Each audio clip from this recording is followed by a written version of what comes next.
Okay then, Helldivers, we are back and we have got loads to go over today as the major order seems to be progressing quite nicely and we've had some additions to the Spore Burst Scavengers. So we're going to go over the details in that one side today.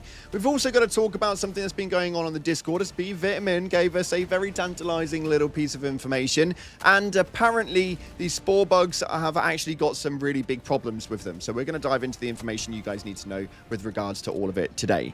If you haven't already, smash that beautiful like button, subscribe with post notifications turned on. It'd be so greatly appreciated. And make sure you check out our incredible sponsor, Instant Gaming, the platform where you can get your video games cheaper for PC and console. The best deals, offers, promotions, and discounts running up to 70% off on all old and new games. It's a no-brainer. The link is in the description.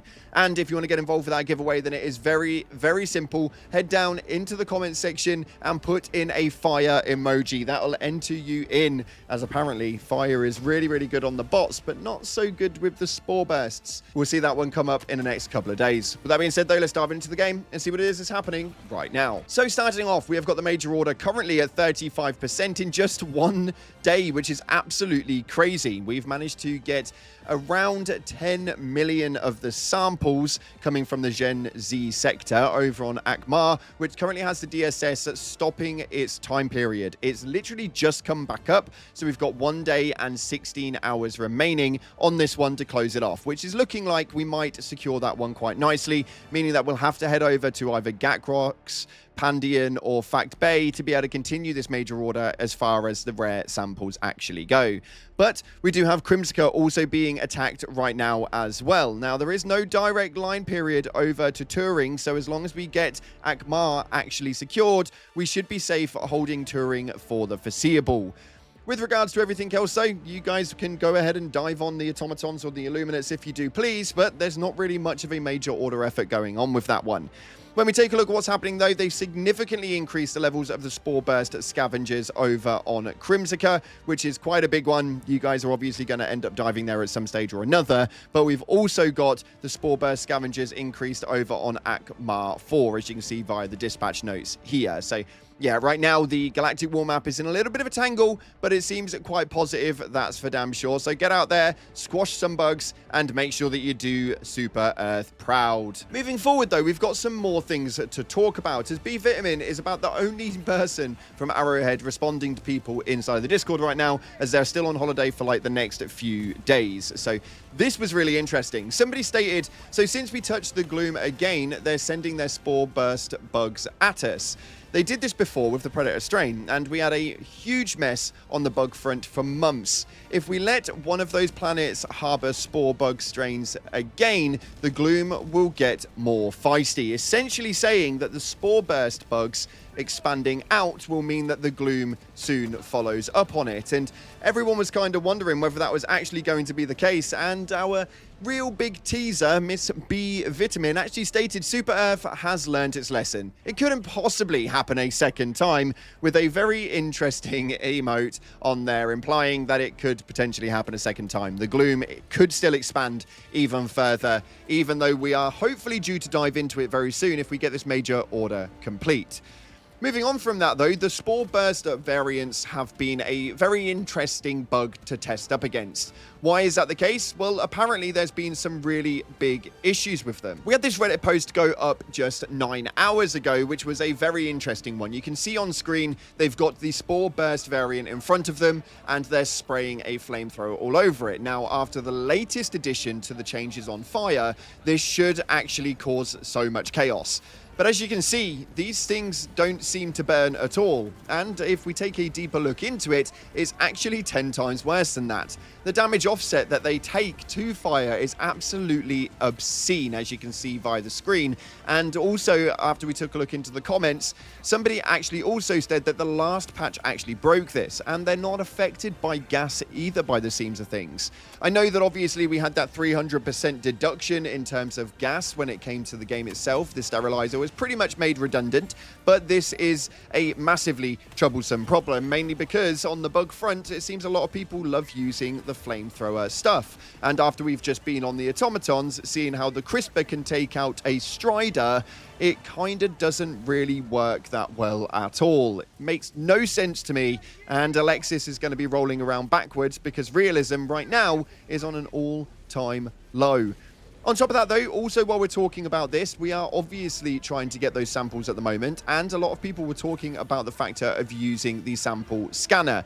Why is it? Because it had a chance to double your samples. Now, a lot of people aren't using it, and everybody seems to be wondering as to why.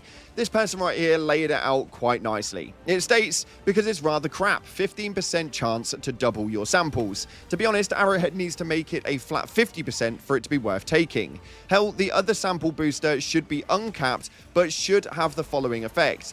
On the large enemies killed, a 50% to drop nothing, 25% to drop common, 19 for rare, and a 6% for a super sample.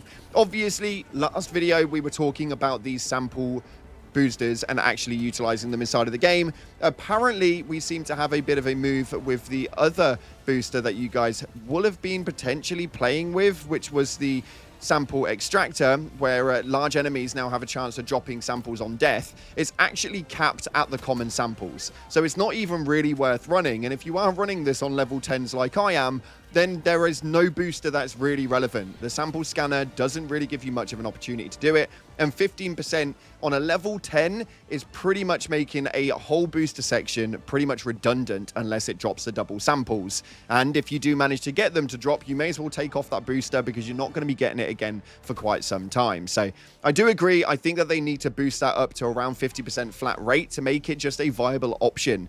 Obviously, at that point, their argument will be that people will then abuse it and just run the low-level ones and just farm their samples that way. Although, realistically, most people don't particularly need them, but for major orders like this, it would be very, very useful. Moving on, though, someone had an awesome piece of information right here and something that I think would really do well inside of the game. It states right here, I can't be the only diver who wants a laser-based sniper. I've been running the Talon every time I dive, and it has been making me want there to be a sniper laser weapon. Now, this could actually work really well, and we could still potentially see this come into the future. In the last Warbond, we actually saw the laser turret, so they are still introducing these things in slow speeds of running out, and hopefully this is something that they've got in the works in the near-distant future, but we'll have to wait and see exactly how that one plays out. The only one that we have right now, which is the ridiculously annoying Killzone one, doesn't seem to really work in a good way at all. Nobody really seems to like it, and although it does look like a very cool piece, the accelerator rifle is absolutely atrocious. It runs at a medium armor penetration and is slightly explosive, but because it's plasma, it has absolutely no demo force, and the medium penetration doesn't really stand for much. So hopefully we manage to actually get a good laser one, and maybe even a bit of an upgrade to a plasma version of them as well. It'd be quite nice to see. A 50 cal would really rip through anything, really, and I think that that should be something that we should have inside of the game. A ballistic one that is really, really good would also be quite nice. Nonetheless, so hit the comment section. Let me know what you guys are thinking of all of the information that we've provided you in today's video. In the previous video, you guys had a lot to say about the latest major order with the Gloom strain, and we're going to take a look at your top 3 comments. If you want to get involved for the next one, make sure you hit the comment section with something relevant, and the top voted will make it into the next video. This first one right here states, sample extractor does not cause rare samples to drop, only the regular ones. 100%. I was completely misinformed and 100% wrong on that basis, so my apologies for that one, but yes, do not run the sample extractor because it will not be worth it for you in the long haul. And this next one states, 1 day closer to reinforcements. 100%. We are pretty much close to a full month now. We're rolling into the next month in a 24-hour time period, meaning that Xbox are just a matter of time away. I can't wait to get these Helldivers in and really get them pushing into these major orders and boosting those numbers that Arrowhead well deserves. And this final one states right here, if you can't implement voting in the game, then there should be no polls. Any and all true choices should be in the game. Now, I completely agree with this. Obviously, we've got voting systems and stuff through Discord, And we've seen some other things play out through Twitter and stuff like that as well in the past. But realistically, if you can't put it into the game, then realistically it shouldn't be there. That's just my honest opinion, and it's something that a lot of people tend to agree with. Let me know in the comment section if you guys do or not. But unfortunately, that's all we got time for today. If you haven't already, make sure you smash that beautiful like button. Subscribe with post notifications turned on. I appreciate all of your faces. But as always, Helldivers, up until the next time, I'll see you in the clouds.